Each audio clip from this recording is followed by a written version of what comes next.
All right, darling. Everything is frozen. As you can see, my windshield, it has rained a little bit, and now it is frozen. So, and it's about to rain some more. So guess where I'm going?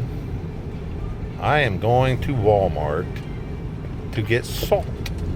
Yes, salt to put down on the steps and around where I live, because it's gonna freeze over again and I don't want to fall down the damn steps again.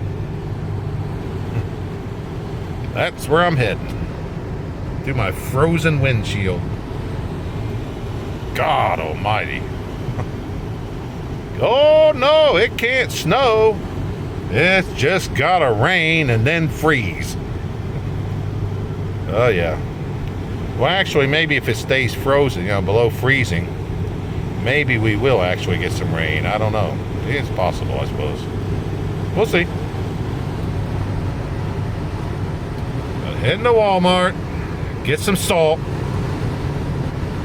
Oh, might make some hot soup or something too. I don't know. Okay, darling, I just thought I'd give you that little quickie.